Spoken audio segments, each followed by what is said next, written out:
자, 오늘 말씀을 함께 나누겠습니다. 로마서 79번째 시간입니다. 카타크리마. 로마서 8장 1절에서 3절까지의 말씀입니다. 제가 봉독합니다.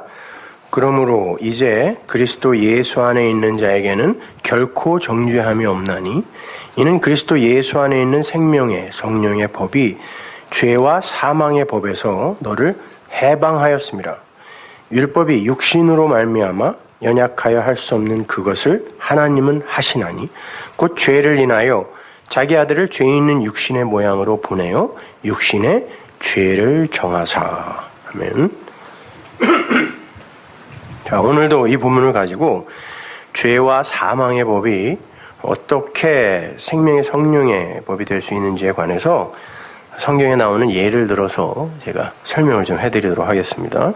1절을 보시면 그리스도 예수 안에 있는 자에게는 결코 정죄함이 없다. never, 결코 정죄함이 없다 그래요. 거기에서 정죄함이라고 번역이 된 단어가 카타크리마예요. 정죄. 그 정죄라는 단어는요, 도덕이나 윤리나 사회법에 근거하여 죄를 선고하는 개념이 아니라 어떤 행위에 대해서 심판자가 자기 마음대로 심판자가 자신의 판단으로 죄를 정하고 선고하는 단어예요. 자, 제가 여러분에게 요 몇 초를 설명해 드리기 위해서는 이 단어가 쓰여 있는 책들을 어마어마하게 읽어내야 돼요.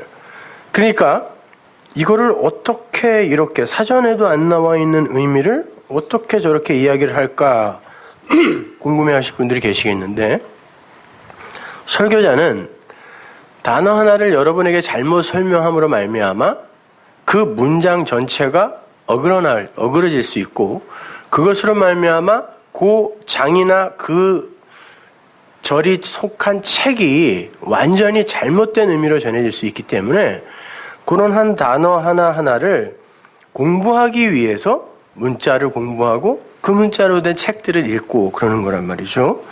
그러니까 요거는 그냥 도덕이나 윤리나 사회법에 의해 그것에 근거하여 너 죄 졌네, 그러니까 너는 죄 있어 라고 유죄를 선고하는 그런 정죄가 아니에요.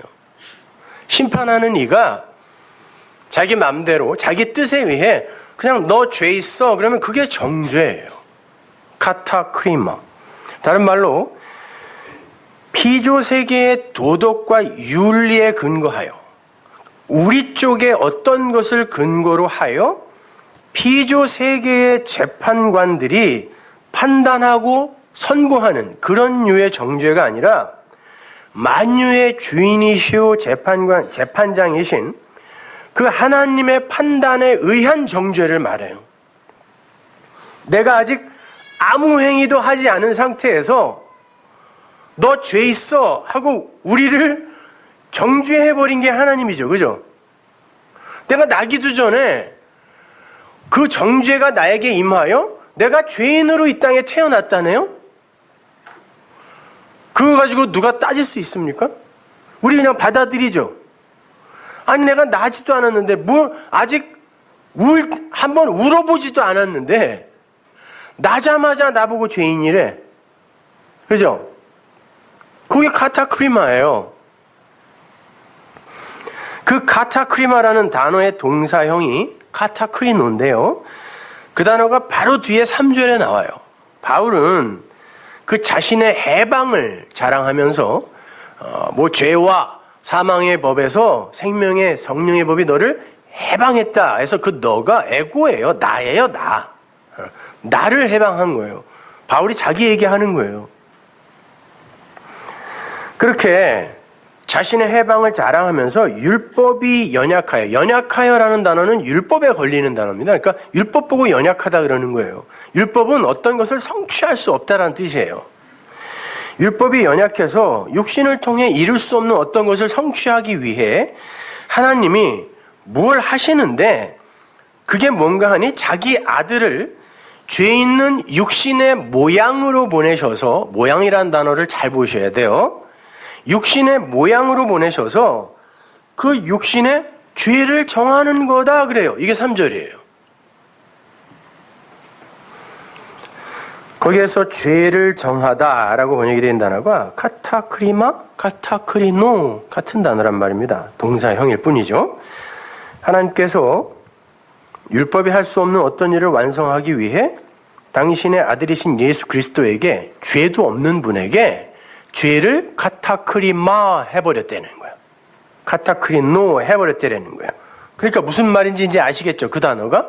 죄가 없는데 하나님의 마음대로, 심판자가 마음대로 그냥 너 죄인 해. 그럼 죄인인 거예요. 그러니까 정죄, 그 카타크리마라는 개념 속에서의 죄는 실수나 잘못 그런 개념이기보다 어떤 일을 성취하기 위한 수단과 방법의 개념이 더 강한 거죠. 이 코스모스의 세상 속에서의 어떤 행위나 현상을 근거로 하여 너 죄 있어가 아니라 어떤 걸 성취하기 위해 카타크리마, 이거 죄야, 너 죄해, 죄인해 라고 한 게 카타크리마니까 이건 실수나 잘못의 개념보다는 어떤 일을 성취하기 위한 방법이나 수단의 개념이 더 강한 거란 말이에요. 카타크리마라는 개념 속에서의 죄는, 그죠? 그러니까 그걸 깨달으면 아, 그렇구나. 그러면은 그게 원래 나를 죽일 수 없었던 거네. 나를 어떤 선으로 이끌고 가기 위함이었네 라고 깨달으면 용서인 거고, 그냥 거기에 머물면 그게 그냥 죄예요. 우리를 죽이는 죄, 멸망하게 하는 죄. 여기에서 아들이라는 단어를 주의 깊게 보셔야 돼요. 그 아들에게 카타크리노 하셨다는데, 그 아들이라는 단어 안에는 단순히 예수 그리스도만 들어가 있는 게 아니라 하나님의 백성, 즉 하나님의 모든 장자들이 다 들어가 있는 거예요. 원래 죄와는 아무 상관없는 하나님의 장자가, 아들이 죄 있는 세상에 내려와서 죄가 되어 죽음으로 말미암아, 죄 있는 세상이라니까 뭐 좀비들만 전부 사는 이런 게 아니라 진리를 담아 그릇으로 준 모형으로서의 세상, 그것이 그냥 껍데기로만 인식되어 있을 때 그걸 죄라 그래요. 진짜 진의를 못 보고 엉뚱한 것으로 이해하게 될 때 그걸 죄라고 한단 말입니다. 그 죄의 세상에 내려와서 바로 그 껍데기, 진리를 담고 왔는데 로고스로 오셨네요. 그 껍데기로 오셔서 그걸 죽여버리고 진리만 남기고 가는 거란 말이에요. 그렇게 죄가 되어 죽음으로 말미암아 하나님과 그분의 사랑을 깨닫게 되는 구원의 이야기가 예수님의 그 정죄와 죽음의 사건에 다 들어가 있는 거란 말입니다. 우리 이야기라는 말이에요. 우리 이야기. 예수의 이야기는 바로 그 하늘의 장자들인 우리 성도의 이야기예요. 그걸 내 이야기로 받아들이지 않으면 여러분은 예수와 아무 상관없는, 여러분은 그 밖에 예수를 그냥 섬기는 종교인일 뿐이에요. 그래서 죄 있는 육신의 모양이라는 단어를 쓰는 거야. 모양이 뭐냐면 원래 죄 아니야. 원래 죄 아닌데 죄 있는 육신의 모양으로 왔다가 그 모양 삭제당하고 가는 거예요. 기실 죄와는 무관한 어떤 존재, 죄의 모양으로 왔지만 기실 죄와는 무관한 어떤 존재, 그 하나님으로부터 그 카타크리마, 너 죄인이야? 날 때부터 죄인이야? 뱃속부터 죄인이야? 라는 카타크리마, 정죄를 받고 왔지만 그 죄와 정죄라는 것을 통하여 생명과 의를 배우는 그 원래 죄 없음의 존재, 그걸 아들이라 그래요. 그걸 아들이라 그래요. 벤허가 훌의 아들, 훌의 자손이라는 뜻이잖아요. 그죠? 이게 아들이거든요. 그 단어를 파자하면 메이트하고 눈이란 말이에요. 성전이 말하다. 말하는 성전. 아들이에요, 이게. 예수잖아요, 그게. 자, 그 정죄라는 단어는 5장에서도 쓰이는데요. 로마서 5장 18절 보세요. 그런즉 한 범죄로 많은 사람이 정죄에 이른 것 같이 의의 한 행동으로 말미암아 많은 사람의 의롭다 하심을 받아 생명에 이르렀느니라. 한 사람의 순종치 아니함으로 많은 사람이 죄인 된 것 같이 한 사람의 순종하심으로 많은 사람이 의인이 되리라. 그러니까 내가 아담 안에서 죄인이 됐는데 예수님이 순종하심으로 말미암아 내가 용서받았구나. 근데 뭐요, 그게? 나랑 무슨 상관이 있냐고.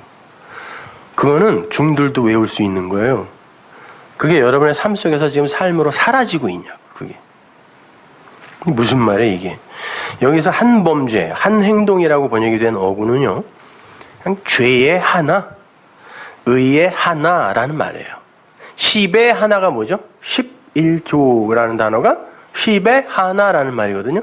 그 10계명이라는 거, 10개의 계명을 하나로 갖게 되면 계명이라는 거, 율법, 말씀이라는 게 이거 하나, 아가페, 이거군요 라고 하나를 갖게 되면 그게 하나님께 바쳐지는 거예요. 그래서 그걸 하나님께 드려지는 11조라고 우리가 한글 개역성경이 이제 그렇게 번역을 하는 거죠. 그러니까 죄의 하나, 의의 하나가 뭐예요? 그 하나라는 건 계명을 말하기도 하고 그 계명이 설명하고자 하는 그 하나님, 그분, 그 하나, 그분을 가리키는 거죠. 십계명이 아가페라는 그 하나님 사랑으로 그 축약이 되고 그 하나를 가지면 그걸 뭐라 그래요? 모노, 하나, 모노, 스테레오 말고 모노, 게네스. 그 단어가 거기서 나온 거예요, 모노가. 모노, 게네스. 그 아들이라 그러잖아요. 유니크한 선, 독생자라고 그러잖아요.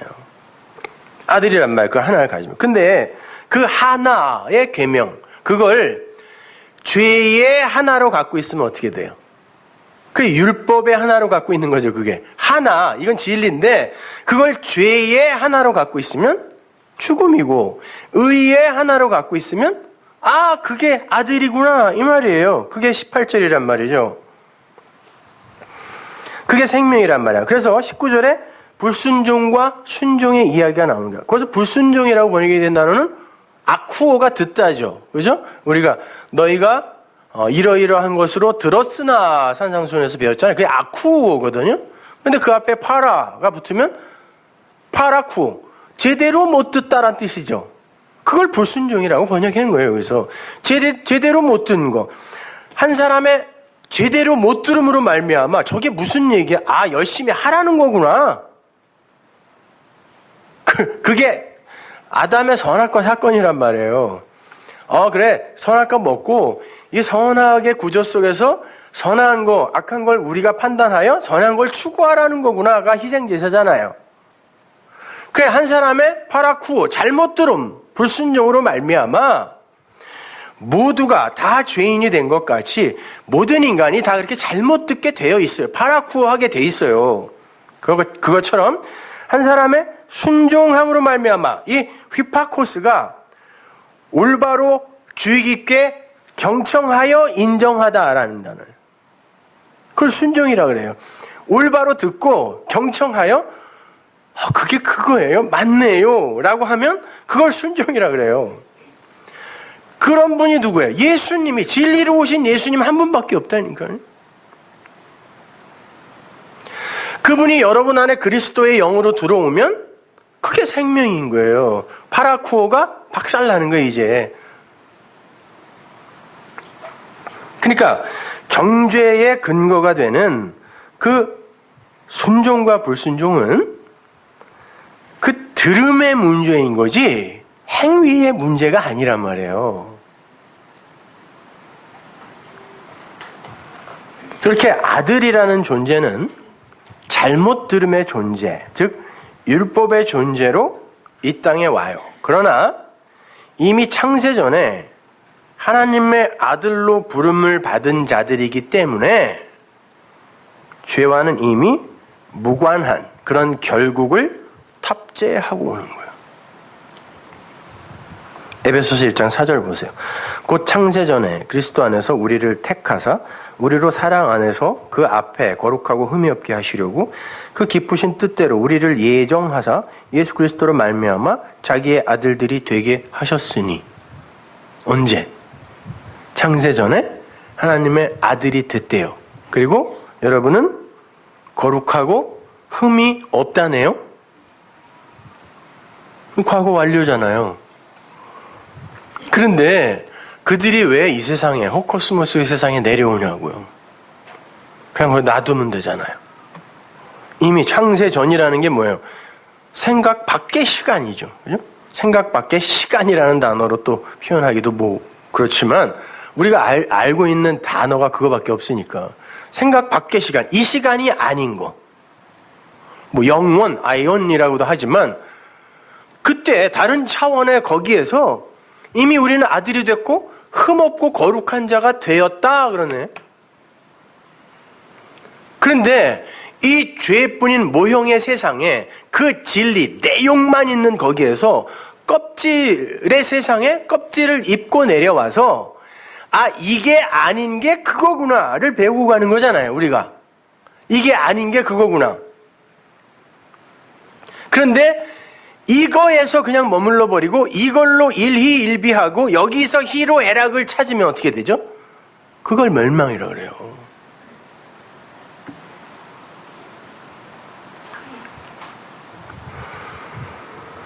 자, 하나님은 율법을 통해서 그 아들을 죄인으로 만들어 버려요. 죄 없는 이가 율법에 의해 죄인으로 정죄받는 거예요. 그냥 단순히 우리 모두는 죄인인데 예수님이 우리 죄를 다 짊어지고 죽으셔서 우리가 무죄한 자가 되었다는 식의 그냥 그 내 밖에 예수를 무작정 믿어버리면 안 돼요. 그건 믿는 게 아니에요. 그냥 객기이고 바램이고 원함이지 그걸 믿는다고 하지 않는다니까요. 피스티스라는 단어 자체가 하나님은 신실하시다, 하나님은 믿음이시다라는 말이잖아요. 근데 하나님이 믿음이라는 그 단어가 피스티스가 뭐냐면 하나님을 눈에 보이는 것으로 우리의 수준에서 차례차례 번제단, 물두멍, 성소, 떡상, 뭐 향단, 촛대, 지성소, 법궤 이렇게 차서로 차례 설명해주면 요 진리의 체계와 차서를 피스티스라 그래요. 근데 그게 하나님을 설명하는 거니까 하나님은 신실하시다, 하나님은 믿음이시다 그러는 거예요. 근데 이걸 이 티뎀이 되어 있는 이렇게 횡으로 서 있는 이것들, 이렇게 놓아둔 이것들을 통하여 아 그게 그거구나, 이게 진리구나, 하나님이구나라고 알게 되면 피스토스가 되는 거예요. 그래서 오미크론 시그마가 그 뒤에 붙어버리면 그걸 마음으로 가진 나, 그게 되어진 나예요. 그걸 우리의 믿음이라 그래요. 피스토스. 그러니까 예수의 이야기가 내 이야기가 되지 않으면 우리는 그 아들 아닌 거예요. 사단, 마귀, 용서, 사랑, 온유, 은혜, 선물, 이 모든 게 나와 상관없이 내 밖의 지식으로 와 있으면 그건 그냥 관념일 뿐이에요. 나와 아무 상관없어요. 그건 그냥 신기루라니까요. 아, 그 사랑, 그 온유. 근데 뭔지를 몰라요, 자기가. 그냥 국어사전이 정의해 놓은, 그리고 드라마가 가르쳐준 그런 것으로만 아는 거예요. 아, 그 사랑, 그 온유, 이렇게. 그 모든 건 내 안에서 찾아지고 적용되어지는 거예요. 그래야 내 구원과 관계 있어요. 이렇게 설명해 볼게요. 위에서 보셨듯이 우리는 이미 하나님의 창세전 선택에 의해 구원받은 아들들입니다. 맞습니까? 네. 창세전이란 나라는 존재가 존재로 생성되기 이전입니다. 그건 우리의 이 생각 밖의 시간이므로 거기에는 순서도 없고 기다림이 없고 흐름이 없어요. 그래서 발전이나 성숙이라는 게 없어요. 왜? 그 자체로 완성이기 때문에. 하나님의 창조가 그랬죠. 거기다 뭐 보탤 거 있어요? 없어요. 하나님이 다 하셨으니까. 그게 시간 밖에 그 영원, 아이온, 영원이라는 거예요. 그럼 이미 완성이란 말이에요. 다른 차원에 완성되어 있는 존재가 진리인 여러분이란 말이에요. 모세, 바울, 요한이 진리를 통하여 그걸로 본 거죠. 아, 완성이야? 그래, 그거를 이렇게 한번 만들어 보자가 성막이었잖아요. 아, 그거 3층 천에 갔더니 그거 사람의 말로는 도저히 표현할 수 없는 그거 하고 그거 전하러 다닌 거예요. 바울이. 요한, 아, 완성되어 있는 그거 하늘의 그 진리로 보니까 그거는 거기에 이미 완성된 거네. 그러면 죄, 악, 이게 나랑 무슨 관계야? 그건 완성이네 하고 쓴 게 요한 계시록이에요. 그래서 완성되어 있는 거기가 그때 당시에 요한이 갖고 있는 어떤 지식이나 배경이나 이런 것으로 이렇게 그려진 거예요.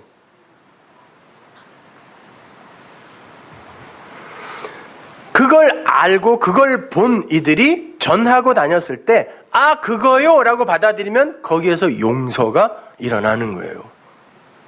그러네? 그러면 그거 원래 내 거 아니었네? 나는 아들이네? 거기 완성되어 있는 12대문, 12지파, 12사도 그 이름이 나네? 그 아들이네? 내가 하나님의 신부 맞네? 그 오직 그분의 은혜에 의해서, 그분의 능력에 의해서 완성된 아들 나네? 그러면 이 코스모스의 세상 속에서의 죄나 나의 행위나 모든 건 그 완성과는 아무 무관한 거라는 걸 알 때 내가 구원받았다라고 하는 거예요.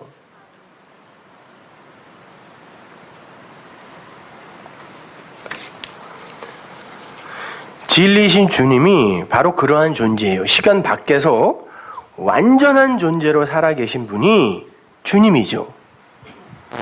그런데 그분이 시간 안으로, 피조세계 안으로 들어오세요. 성경은 이 세상 모든 게 하늘의 진리를 설명하는 그릇이라 그런단 말이에요. 로마서 1장에 나오잖아요. 모든 만물에 하나님이 들어있어. 그분의 능력과 신성이 거기에 다 들어있어. 그런단 말이에요. 모든 천지 만물에. 따라서 하늘의 존재는 이 세상 만물 속에서 하늘의 것을 보고 듣고 느껴야 되는 거란 말이에요. 불가에도 석가성불, 산천초목 동시성불이란 말이 있다 그랬죠. 석시가 석시성을 가진 이가 성불을 했어요. 부처가 되니까 모든 곳에 부처가 있네? 이런 말이에요. 근데 안타깝게도 그들은 구약밖에 없어요.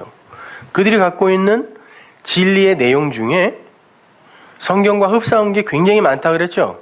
왜? 어차피 말씀은 하나님의 말씀밖에 없어요. 하나님이 창조주기 때문에. 그래서 모든 종교가 그 하나님의 말씀을 왜곡하여 자기들 것으로 해석하고 있을 뿐이지 원래 말은 하나라니까요, 진리는. 그런데 그들에게 없는 게 뭐예요? 예수 그리스도가 없어요. 진리로 완성이 되는 신약이 없다니까요. 그러니까 산천초목 동시성불이라고는 하는데 그거가 뭔지를 몰라요. 스님들하고 얘기해보면 그거가 뭔지를 몰라요. 거기까지는 너무너무 말을 잘해주셔. 근데 그거가 없어요.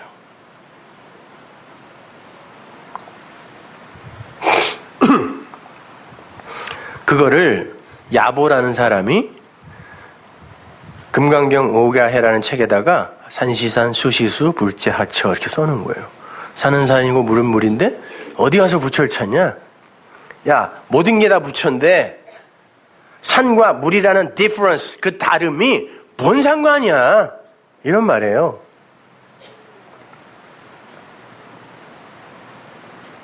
근데 뭔 상관이야? 라고까지는 좋았는데 그게 뭔지를 몰라. 그 진리가 뭔지를 모른다니까요. 엉뚱한 것으로 갖고 있어요. 그러니까 성경을 통해서 진리가 뭔지를 제대로 알지 못하고 수행생활 같은 신앙에 머물러 있으면 그 사람은 그냥 불교 신자예요. 교회에 와 있는 불교 신자. 자체하고 성경은 그렇게 이 세상 만물 속에 하나님과 하늘의 진리가 내용으로 담겨져 있다 그래요.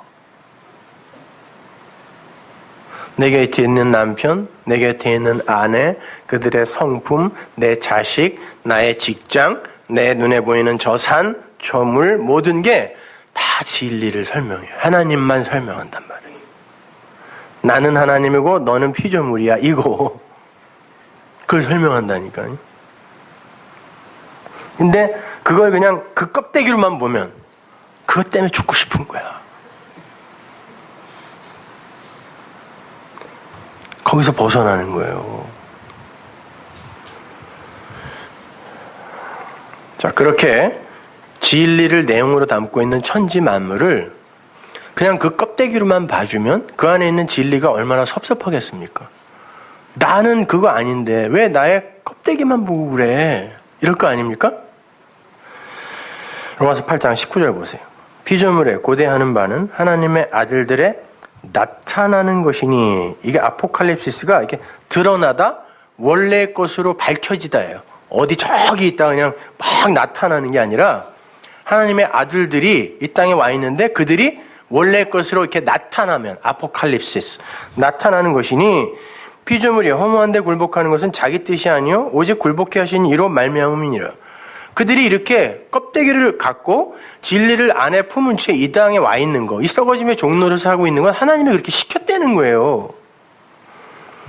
그 바라는 것은 피조물도 썩어짐의 종노릇한 데서 해방되어 하나님의 자녀들의 영광의 자유에 이르는 것이니라. 그 모든 피조물이 내가 진리인데 왜 나를 진리로 봐주는 이가 없어? 이걸 내가 진리라는 걸 누군가 이야기를 해줘야 거기서 벗어나는 거예요. 누군가가 와서 개구리 왕자에게 뽀뽀를 해줘야 얘가 왕자가 된다니까, 진짜 왕자였던 개구리가. 근데 그건 하나님의 아들들만 할 수 있어요. 그 성전을 말해주는 그이, 그이만. 그러니까 피조물들이 기다리는 거예요. 나를 왜 이걸로만 봐, 껍데기로만 봐. 내 안에 그 하나님이 있잖아, 그 내용이 있잖아 라는 얘기. 그걸 영광의 자유라고 그래요. 거기서 확 풀려나면 그걸 자유라고 그래요. 껍데기에서 벗어나는 걸. 피조물이 다 이제까지 함께 탄식하며 함께 고통한 것을 우리가 아나니, 이뿐 아니라 또한 우리 곧 성령의 처음 익은 열매를 받은 우리까지도 속으로 탄식하여 양자 될 것. 여기서 양자는 입양 아닙니다. 아들로 세우는 거. 양자 될 것. 우리 몸의 구속을 기다리느니라. 이 껍데기 벗는 거 우리도 기다리는 거야. 왜? 여전히 이거 입고 있으니까. 근데 자꾸 얘한테 지네. 그러니까. 로마서 1장 19절을 보면 모든 천지 만물에 하나님의 능력과 신성이 들어가 있다 그러잖아요. 그런데 사람들이 그걸 보고 아 예쁘다, 아, 더럽네, 추하다, 아름답다, 깔끔하다, 이렇게 그 껍데기를 보고 그들을 평가해요. 그럴 때 아니 그게 이야기하고 있는 무엇가 있잖아. 그걸 봐야지. 그걸 보고 누가 너한테 아름답다, 추하다 이거 평가해달래? 모든 만물이 그런다는 거예요. 상징적인 얘기입니다. 진리는, 성도는 그걸 보는 이들이라는 거예요. 자, 하나님의 아들들이 나타납니다. 그들도 역시 율법에 의해 정죄될 수밖에 없는 자로 이 땅에 오죠. 근데 하나님의 은혜가 임해요. 그리고 그들 안에 이제 진리가 담깁니다. 그들은 이제 그 모든 자연과 만물 안에서 진리를 읽어내죠. 그때 모든 피조물이 썩어짐의 종노릇에서 해방된다 그러는 거예요. 근데 아무도 그걸 그 내용으로 못 봐주면 그 껍데기들은 어떻게 해요? 끝까지 그것으로 존재해야 되는 거죠. 그걸 멸망이라 그래요. 그걸 구속,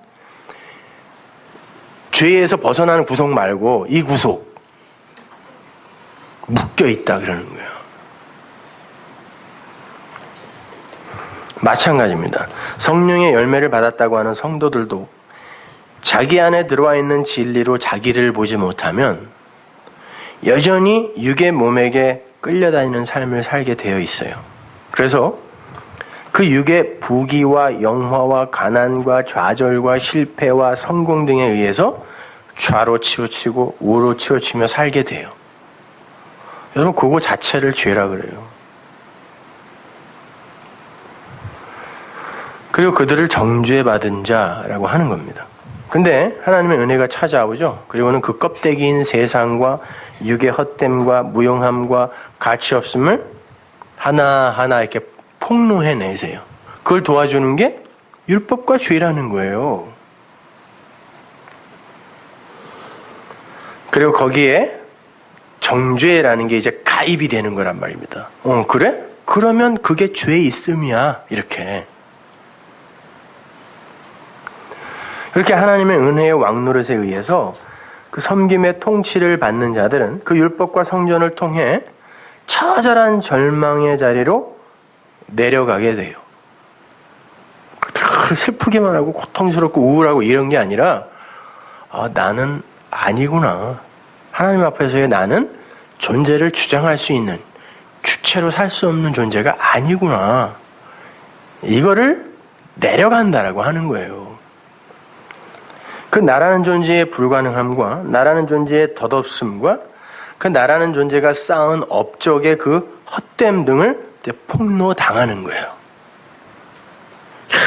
옛날에 그가 했던 그 일들, 그거 얼마나 우리가 멋있게 보아주고 가치 있게 여겨주고 칭찬해주고 했습니까? 근데 진리를 알고 나니까 그거 아니었네? 이렇게 볼 수 있게 되는 거 있잖아요. 그렇게 육을 부정당한 이들이 진정으로 나를 살리는 게 무엇인지 알게 되면 그런 게 아니구나. 그런 거 아니구나. 진짜 나를 살리는 건 딴 게 있구나. 이렇게 알게 되면 그들을 아들이라 그래. 존재를 존재되게 하는 건 절대로 이 세상에서 찾아볼 수 없구나. 아무것도 없구나. 그걸 알게 된 이들이 그 존재의 근거를 하나님에게서 찾게 되고 하나님 그거 당신이 준다 그랬으니까 주세요. 이게 아이테오예요. 빚 갚으세요. 하나님 나에게 주세요. 이게 구하라예요. 아이테오, 제테오. 그럼 내가 줄게. 다 줄게. 이거로. 구하면 준다가 아니라 내가 택한 자들은 그거 구하게 되어 있다는 뜻이에요.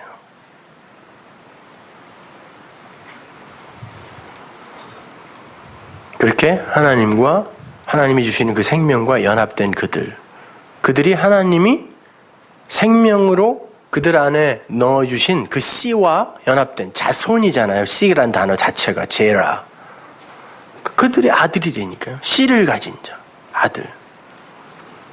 히브리서로 한번 가보세요.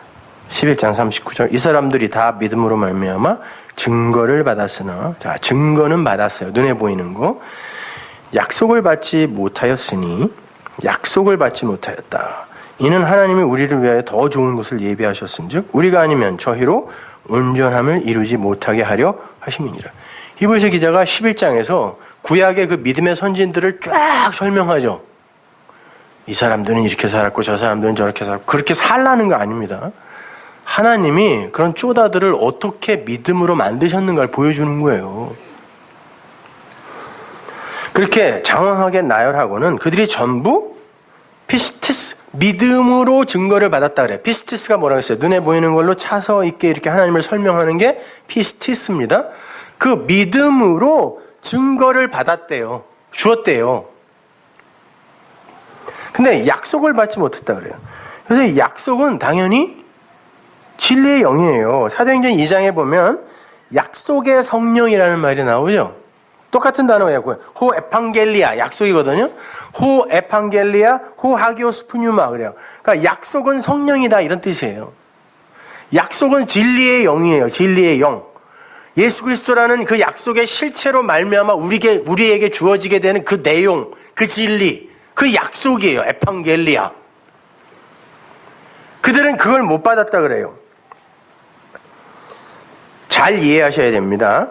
구약의 성도들이 성령과 무관하게 구원받았다는 거 아니에요. 십자가 이전에 구원받은 이들도 전부 진리, 성령의 영, 그걸로 구원받은 거예요. 아브라함이 창세기 21장에서 그 진리를 아는 이가 되는 것처럼 근데 그때는 굳이 이야기하면 에피 성령의 시대라 그러죠. N 성령의 시대가 아니라 에피 성령은, 물론 이게 이해를 위한 논리의 순서를 이야기하는 거예요. 에피 성령은 오순절, 신약의 오순절날 그 진리의 성령이 불의 혀, 말이에요, 텅, 이걸로 오시기 전에 하나님의 필요에 의해 필요한 사람에게 찾아가셔서 그를 사용하시고 그를 진리로 나타내시잖아요. 그걸 에피 성령의 시대라 그래요. 근데 그게 이제 때가 차서 카이로스, 어떤 의미 있는 때가 딱 되어버리면 그때 성령이 교회 위에 완전히 뿌려지고 그때부터는 안 나간다면 N 성령의 시대가 오는 거예요. 안에 그 진리의 말씀이 들어오는 거예요. 이게 상징적인 이야기란 말이에요. 구약 때도 그 성령은 그 안에 들어가서 안 나가시는 거예요. 그 진리의 말씀은 그 마음이 되어 그가 구원받는 거란 말입니다. 진리를 내용으로 담고 있는 피조물들이 하나님의 아들들의 그 깨달음과 증거에 의해 저거 진리였구나라고 이렇게 나타나는 것처럼 구약의 성도들이 성령에 의해 진리로 완성이 되어 그 아들이 되었다라는 건 진짜 그들이 이야기했던 그 약속의 때, 그때에 성령을 받아 구원을 받은 교회가, 성도가 그래, 구원은 이렇게 해서 받는 거야 라고 증거를 못하면 그들은 전부 가짜가 되는 거란 뜻이에요. 자, 그 약속의 때에 왔는데 그렇게 진리의 성령에 의해 아들이 된 이가 없다? 니들은 뭐니? 가짜네? 이렇게 되는 거란 말이에요. 그러면 이들이 온전치 못하다는 거예요. 근데 이 카이로스의 때에 진짜 불의 혀 같은 그 말, 진리가, 영이 안에 들어오더니 진리가 되어 그걸 마음으로 가져 그 하나님을 알고 그가 좌로나 우로나 치우치지 않는 어떤 그 언약의 인물이 되어버리는 그런 일이 실제로 일어났어요. 그리고 이게 바로 구약의 그들이 설명하고 간 내용이야 라고 이야기해주면 이들이 온전한 이가 되는 거예요. 아니면 이들은 거짓말장이가 되는 거라니까요. 그들이 이야기하고 간 게 이건데 그렇게 완성된 이가 나타나질 않아요. 더 쉽게 이야기할게. 자, 아브라함, 이삭, 야곱, 에녹, 엘리야, 엘리사, 사라 이런 인물들이 구약에 우리가 아주 존경하고 되고 싶은 인물들이잖아요.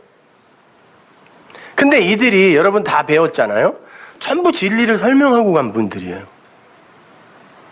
근데 우리가 성경을 보면서 이야, 아들까지 아끼지 않고 바친 믿음의 조상 아브라함, 그야의 후손이 자자손손 복을 받게 된 아브라함, 아버지에게 목숨도 아깝지 않게 자기의 목숨을 바쳐 효가 무엇인지를 이 땅에 보여주고 간 이삭, 하나님과 야복강가에서 하나님에게도 지지 않는 기도와 간구로 축복을 얻어낸 야곱, 열심히 하나님과 동행하여 죽음을 보지 않고 하늘로 올라간 엘리야와 에녹, 이런 식으로 이해를 하면 그들이 그럴 거란 말이에요. 나는 그 사람이 아니야. 니들이 생각하는 그게 내가 아니라고. 내가 삶으로 살고 가고 내가 내 이름으로 또 내 입으로 설명한 건 그게 아니야. 어떤 이들이 근데 나타나서 아브라함은 바로 이러한 진리를 설명한 거고 이삭은 바로 그 예수를 설명한 거고 야곱도 바로 그 야곱에서 어떻게 이스라엘이 되는지 그 구원의 순서를 우리에게 아주 자세히 설명해 준 거고 에녹이나 엘리야도 그렇게 하나님과 진리가 하나가 되어버리면 세상에 속하지 않는 자가 된다라는, 그래서 이 세상에서 없어졌다라는 그런 내용으로 설명이 된 그런 존재라고 우리가 알아주면 그래, 그게 나야. 그들이 온전하게 된다는 얘기예요. 더 나가 볼까요? 하나님이 진리를 이 호코스모스와 세상으로 이렇게 설명을 하고 계세요. 그리고 말씀, 성경, 예수를 통하여 그게 뭔지를 설명하고 계시네요. 근데 사람들이 그걸 못 알아먹고, 그분은 하나님이고 내가 피조물이라는 걸 못 알아먹고, 그분은 고진감래로 우리를, 인과 율로 우리를 스스로 돕는 자를 돕는 그런 하나님이야 라고 우리가 오해하고 있으면, 우리의 행위나 열심과 노력에 의해 우리에게 상선벌악하시는, 권선징악하시는 그런 하나님이야. 그러니까 열심히 하자, 훌륭하게 성숙되자, 이렇게 알고 있으면 그 하나님은 다른 이야기를 하고 계시잖아요. 지금 말씀으로. 근데 우리가 하나님을 믿는다고 하는 어떤 이들이 그렇게 하나님을 이야기하면 하나님을 거짓말쟁이로 만드는 거 아니에요. 하나님은 다른 이야기를 하고 있는데, 그러면 그들을 도둑이요 강도라고 하는 거예요. 왜 하나님의 말씀 훔쳐다가 엉뚱하게 써? 이렇게. 그래서 어거스틴이 그러는 거예요. 하나님도 하나님의 아들들에게 구원받지 못하면 영원히 감춰진다. 불경한 소리가 아니에요. 하나님이 뭐가 모자라서 구원을 받아야 된다는 말이 아니라 그의 아들들이 나타나서 그 하나님을 올바로 설명해 주기 전에는 그건 사람들, 피조물들에게 하나님으로 설명이 안 되기 때문에 구원 못 받은 하나님이라고 이야기하는 거예요.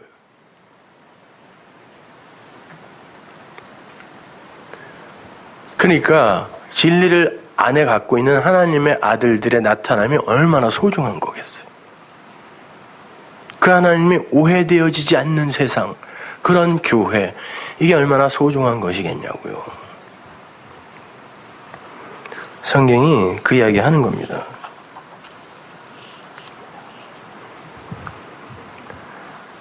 하나님은 우리에게 세상과 육신을 주시고 그게 아닌 게 바로 나야 라고 설명을 하시고자 하는 거예요. 그래서 이 세상과 율법과 성전은, 옛성전은 반드시 허물어져야 되는 거죠. 돌 위에 돌 하나도 남지 않고 허물어지는 거예요. 돌로 오신 예수가, 돌이 뭐예요? 하나님이 계명을 써준 그 돌은 완전히 박살나는 거예요. 근데 그 성전이 진짜 언제 박살났어요? AD 70년 완성 안식의 때에 타이터스가 완전히 다 박살내버렸다니까요. 그리고 금은 다 뽑아갔어요. 진리가 없는 그냥 흙으로 된 성, 이걸 증명해낸 거예요. 왜? 소문에 예루살렘 성과 성전은 벽돌을 만들 때 거기다가 금을 다 깔았다고 소문이 나왔고요. 이 로마 사람들이 와갖고 그걸 다 부셔버렸어요. 금 찾으려고. 자, 그들이 법궤를 그냥 뒀을까요? 안에 있는 건 관심도 없어. 금 홀랑 벗겨갔겠죠? 근데 그 법궤 왜 찾으러 다녀요? 그게 아직 남아있을 것 같으세요? 그 사람들이 금 다 벗겨갔다니까요, 그때? 그리고 그 법궤가 바로 나를 지금 설명하고 있는 건데, 내가 여기 있는데 그걸 왜 찾으러 다니냐고. 섬기려고 그러는 거예요. 그거 갖다 놓고 제사 지내려고. 신기하다. 왜다 빌면은 뭐 또 주지 않을까, 그러려고. 보세요. 하나님의 말씀대로 모든 역사가 그냥 그걸 다 설명하고 있다니까요.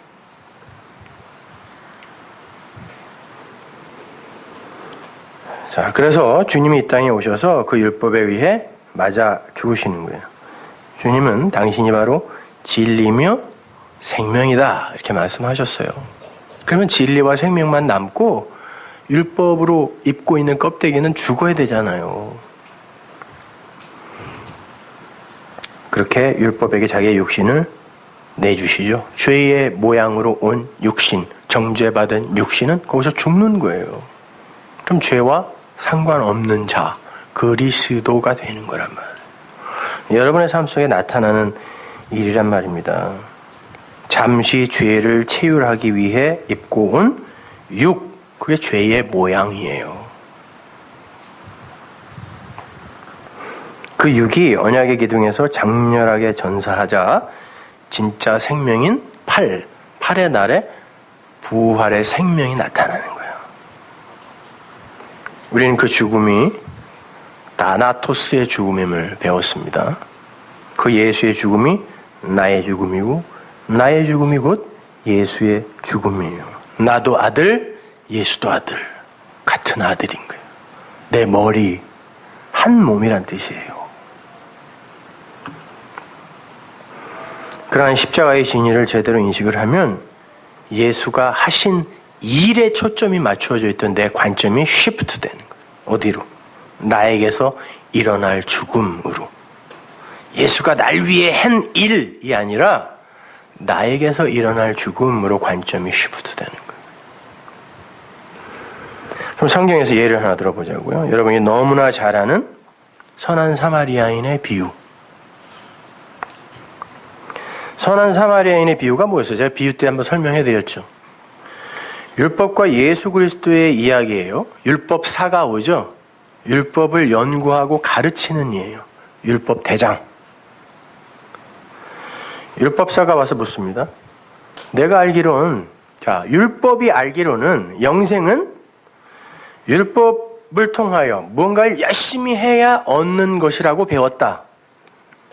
뭘 해야 영생을 얻어? 이렇게 물었어요. 율법이. 예수님에게. 은혜에게 묻는 거예요. 율법이.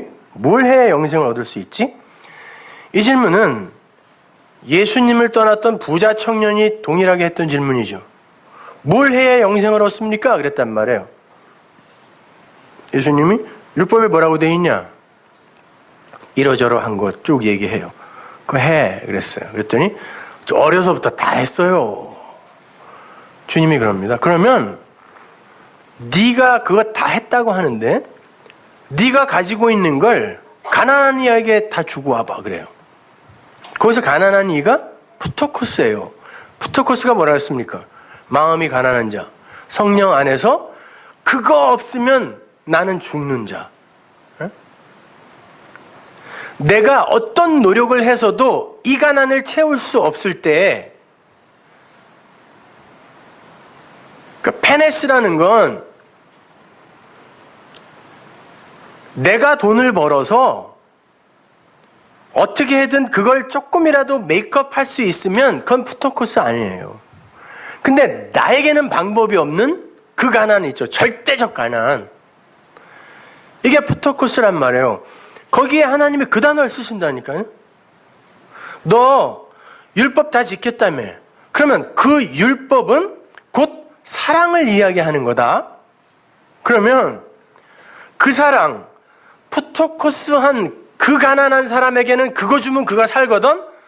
그럼 네가 다 지켰다고 했으니까 그거 주고 와봐 그랬단 말이에요.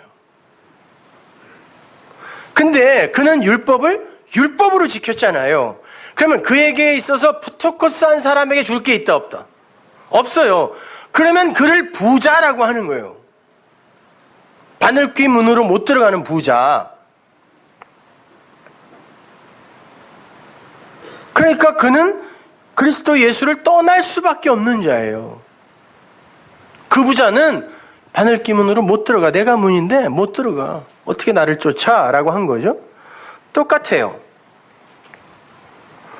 율법교사가 은혜의 주님께 묻습니다. 뭘 해야 영생 얻습니까? 그랬더니 율법에 뭐라고 돼 있니? 그랬더니 얘기했어요. 사랑입니다. 잘 알고 있습니다. 자, 하나 더 나간 거예요. 그 부자의 이야기에서. 이 사랑 이야기한 거야, 하나님이. 너 그럼 율법으로 그 사랑 갖고 있어? 그럼 줘봐. 못 줬어요. 여기서는 율법사가 정확히 이야기합니다. 예, 사랑입니다. 율법은요. 그래? 그러면 그거 해. 그랬더니 내 이웃이 누굽니까? 가르쳐만 주세요. 사랑 가서 주고 올게요. 그랬단 말이에요. 근데 율법사예요. 그럼 율법사가 가진 사랑은 뭐예요? 베드로식의 사랑이에요. 십자가 이전의 베드로식의 사랑. 내가 목숨 걸고 주님을 지키겠습니다의 그 사랑.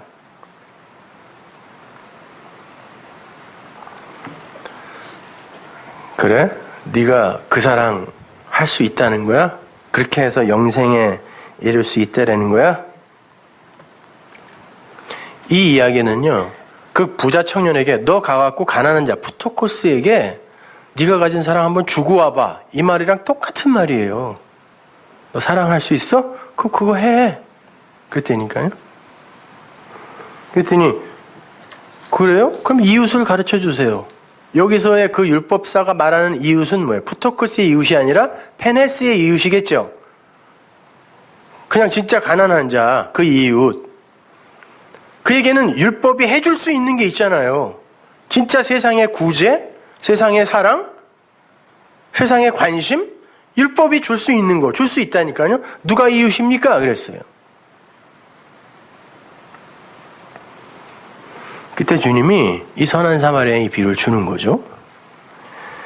이 비유의 주인공인 사마리아인이라는 단어의 의미, 이거부터 알아야 되겠습니다. 사마레이테스는 히브리어 쇼무론에서 온 단어거든요.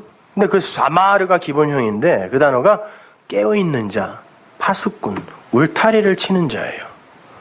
울타리라는 게 뭐냐면 예루살렘 성벽 있죠? 안과 밖을 나누는 거거든요. 구별 짓는 자. 좋은 의미예요. 사마리아인이라는 단어 자체가. 이 사마리아인이 누굽니까? 아수르에게 북이스라엘이 멸망돼가지고 피가 섞여버렸죠. 유대주의에게 유대주의 밖에 이방적인 것, 이것 아닌 어떤 것의 피가 수혈된 거예요. 근데 누가? 유대인이 이걸 보고 개라 그랬다니까요. 그러니까 좋은 거야, 나쁜 거야? 좋은 거라고 이게 성경에서는.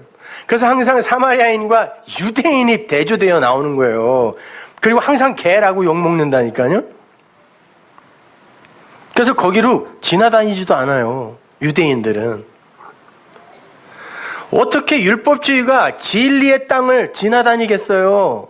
깨어있는 자들의 땅을 지나다니겠냐고요. 그 얘기 하는 거예요. 사마리아라는 단어 자체가.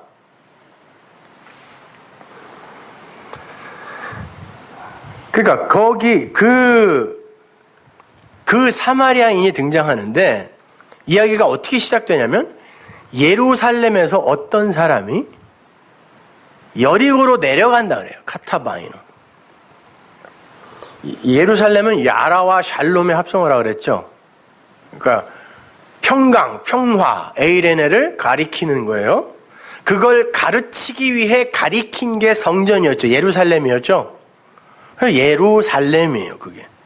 진리를 담고 있는 그릇인 거예요. 그게 내려왔어요. 어디로?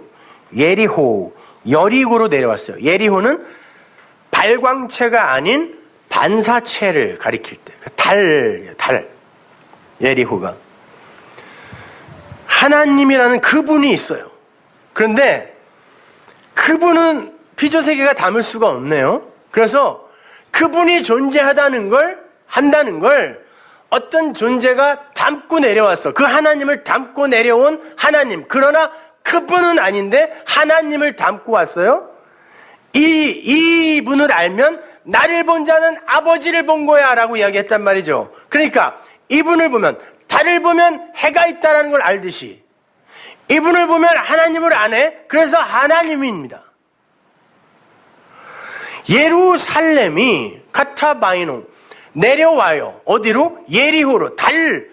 반사체로 내려오는 거예요. 그 발광체는 우리가 감당할 수가 없어. 눈이 멀어버려요. 저기 있는 그분. 자, 예루살렘에서 예리호로 어떤 분이 내려오는 거예요. 거기에서 생기는 일이란 말입니다. 근데 그 예리호, 여리고라는 이름이 성경에 많이 나오지만 아주 특이한 사건이 여리고에서 3번 일어납니다. 처음은 당연히 여호수아 5장 이하에 하나님이 시킨 말을 그대로 외쳐서 성이, 철옹성 같은 성이 안에서 바깥으로 무너져 버리는 그 사건이에요. 역사서를 보면 여리고 성이 무너질 때요, 보통 성은 밖에서 부수고 들어가기 때문에 밖에서 안으로 넘어지잖아요. 근데 이 성이 역사서에 안에서 누가 민 것처럼 밖으로 다 무너져 버렸대요. 누가 밀었을까요? 무너졌어요. 어떻게? 말에 의해. 무너져요. 그들이 어떤 행위도 못하게 하세요. 망치질 한번 못하게 하세요.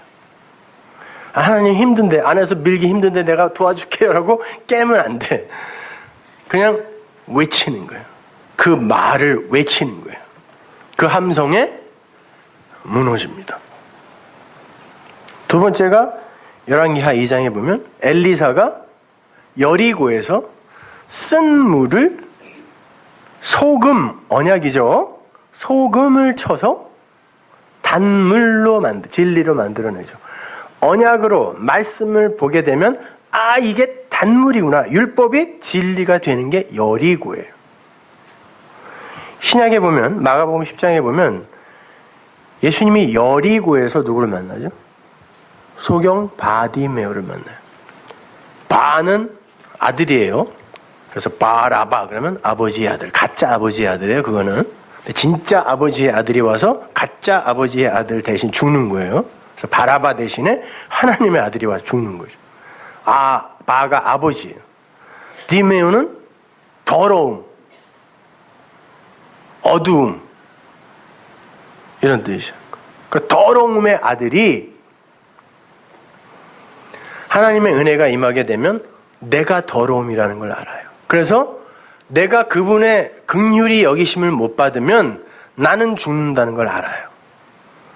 그래서 바디메오가 뭐라 그러냐면 나를 불쌍히 여겨주세요 그래요. 내 눈 좀 띄워주세요가 아니에요. 불쌍히 여겨주세요. 당신의 긍휼이 없으면 나는 죽습니다라고 더러움의 아들이 이야기하니까 그의 눈이 떠지는 거예요.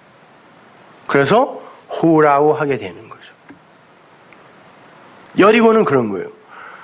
자, 하늘의 샬롬이, 예루살렘이 이 땅에 그걸 가르치기 위해 카타바이노 내려옵니다. 뭘로? 예리호로 내려와요.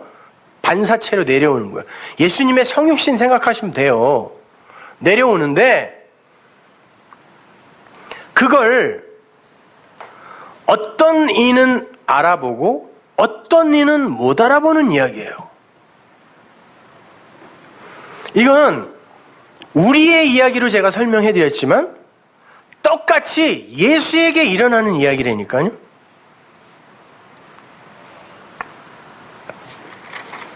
한번 보세요. 그 예루살렘이라는 어떤 사람이 예리호로 내려오는데 강도가 나타납니다. 자, 강도는 뭐죠? 수없이 들었으니까 이제 알죠. 율법주의의 바리새인, 제사장 이런 사람들이에요. 한 군데 찾아드리죠. 호세아서 6장 9절 보세요. 강도 때가 사람을 기다림같이 제사장의 무리가 세겜길에서 살인하니 저희가 사악을 행하였느니라. 내가 이스라엘 집에서 가증한 일을 보았나니 거기서 에브라임은 행음하였고 이스라엘은 더럽혔느니라. 이스라엘의 집이 성전입니다. 성전에서 강도 때 이 제사장들이 사람을 오히려 죽이고 있다는 거예요. 그래서 옛 성전을 하나님이 강도의 굴혈이라고 부른 거죠. 요한복음 10장 1절 보세요. 내가 진실로 진실로 너에게 이르노니 양의 우리의 문으로 들어가지 아니하고 다른 데로 넘어가는 자는 절도며 강도다. 자, 다른 데 알라코덴 반대편에서 넘어가다. 이게 나타나다예요. 예수님은 문으로 밖에서 들어가죠. 그래서 그들을 건져내야 되니까. 그죠? 근데 다른 데서 나타나는 자는 누구예요? 안에서 나오는 놈들이에요. 담치기가 아니라 반대편에서 나타나는 자 제사장밖에 없어요. 레위인하고 제사장밖에 못 들어간다니까 거기는. 그들이 뭐라 그래요? 절도며 강도라 그래요. 그리고 나보다 먼저 온 자들은 전부 절도며 강도다 그러죠. 또 예수님보다 먼저 온 게 뭐예요? 율법. 절도며 강도. 하나님이 진리를 담아 이 땅에 내려오셨는데 율법주의, 제사장, 바리새인들이 그 하늘의 진리를 두들겨 패서 완전히 죽여버려요. 거기서 거반 죽었다라는 게 그냥 죽었다예요. 그런데 왜 거반 죽었다라고 그러냐면 죽었는데 아주 죽지 않은 거. 이상한 말이에요, 그게. 무슨 말이냐면 부활을 전제로 한 죽음이란 뜻이에요. 거반 죽은 거.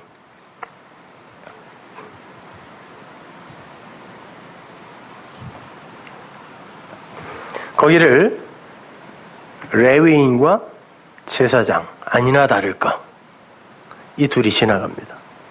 근데 절대로 거들떠보질 않아요. 왜?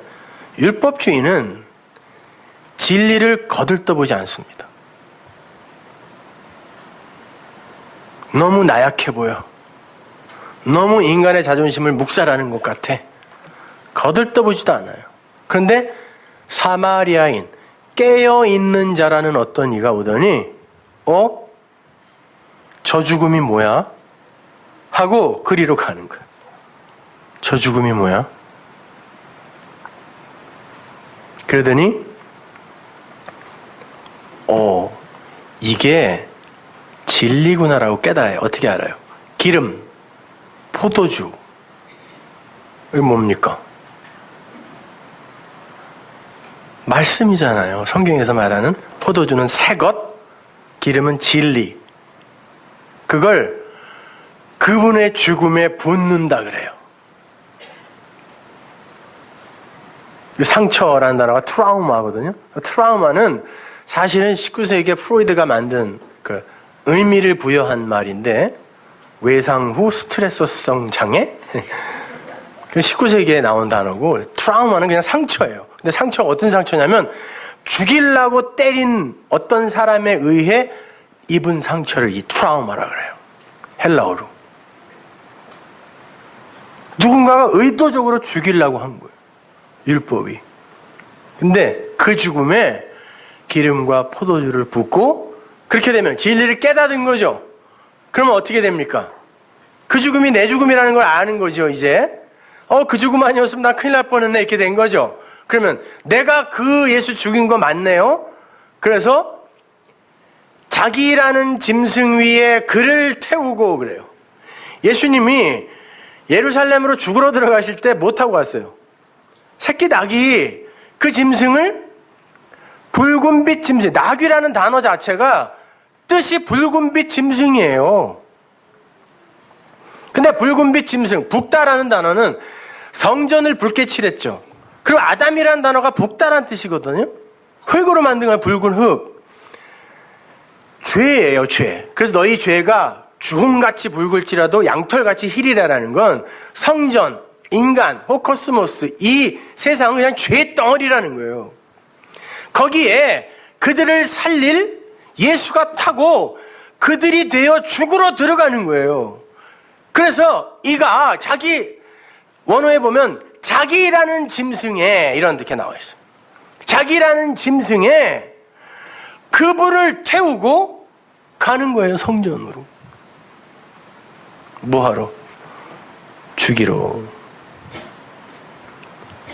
그 예수가 죽어야 그가 산다는 걸 알기 때문에 죽이러 가는 거예요.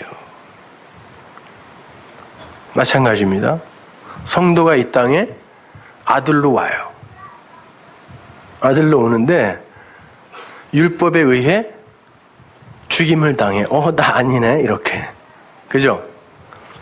예수님이 그거 그대로 보여주시는 거예요. 강도 맞는 거예요, 율법에게 맞아가지고. 나나토스의 죽음이 그 죽음이라니까요. 거반 죽어. 거반 죽어야 그 사마리아인이 보이는 거예요. 율법이 죽어야,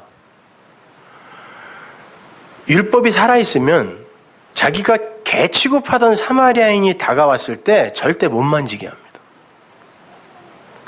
근데 내가 그 율법에 의해 맞아 죽어 트라우마가 생기면 움직일 수가 없어요. 그때 은혜가 그를 만질 수 있다니까요. 그러면 어떻게 해요? 예수님이 진리로 붙죠, 우리에게. 그리고 율법, 짐승으로 오신 그분이 나를 태우고 나를 죽이러 가는 거예요. 어디로? 십자가로. 내 이야기가 예수 이야기라니까요. 그러면 그 일을 하러 온 그 예수, 그리고 그 일을 하는 과정에서 정죄받은 카타크리마의 그 예수, 그에게 내려진 정죄라는 게 나쁜 거예요? 그럼 여러분이 잠시 그 죄인의 과정, 이걸 겪기 위해 정죄되는 그 과정 속에서의 그 정죄가 뭐 이렇게 대단하게 나쁜 겁니까? 그래야 여러분이 자유를 얻을 수 있다니까요. 그게 아무것도 아니어야.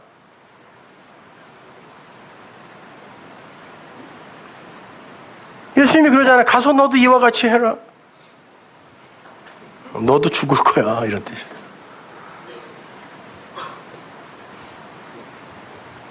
먼저 그 사랑을 받아, 그 사랑을 알아라. 그럼 너도 그렇게 될 거야.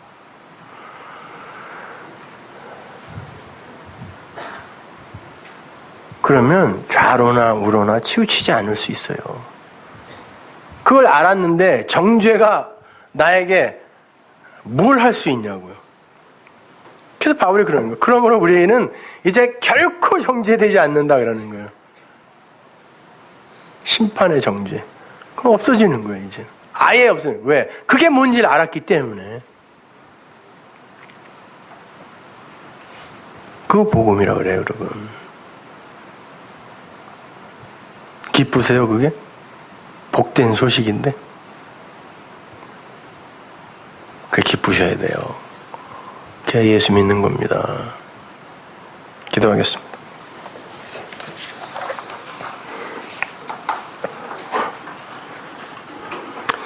하나님 감사합니다. 그 정죄도 사실은 우리를 의로 이끄시기 위한 하나님의 도구였군요. 하나님, 그런데 우리는 너무 위축돼 살았습니다. 너무 갇혀 살았습니다. 하나님, 자유하게 하옵소서. 그 자유가 전염되어 정말 기쁨의 함성이 터지는 성을 하게 되게 하여 주옵소서. 예수님의 이름으로 기도합니다. 예.